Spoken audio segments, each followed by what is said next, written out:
La 7e étape du Tour de France se déroulait entre Mont-de-Marsan et Bordeaux. Après un sprint, c'est le Belge de l'équipe Alpecin de Koninck, Jasper Philipsen, qui a remporté le maillot jaune. Lors de cette étape, les supporters et les commentateurs de France Télévisions ont eu un mot pour Mathieu Lartaud. Atteint pour la seconde fois d'un cancer du genou, le journaliste doit se tenir à l'écart des événements sportifs afin de se soigner. Alors qu'il n'hésite pas à donner de ses nouvelles sur Instagram, Mathieu Lartaud reçoit régulièrement les messages d'encouragement de ses collègues.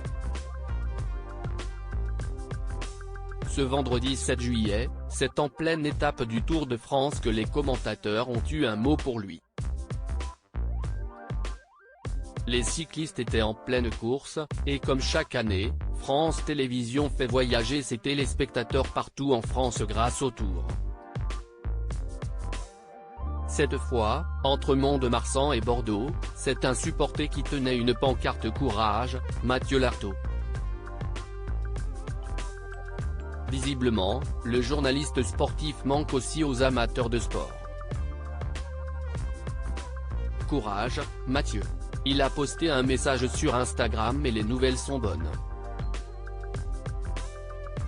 On pense évidemment à lui, surtout dans cette région qui adore le rugby, ajoute le commentateur de France 3. Il n'y a pas de doute, le journaliste peut compter sur le soutien sans faille du public et de ses collègues.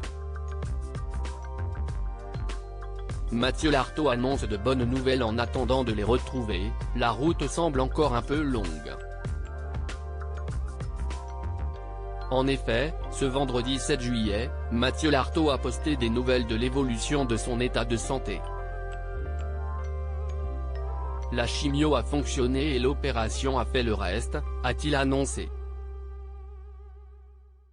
Visiblement ravi de cette annonce, le journaliste souhaitait partager ce moment avec ses abonnés avant de révéler une autre bonne nouvelle.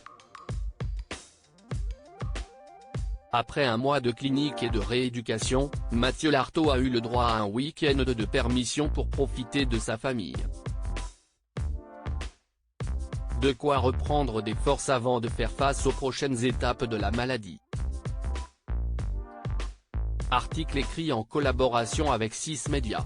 Crédit Photo, agence.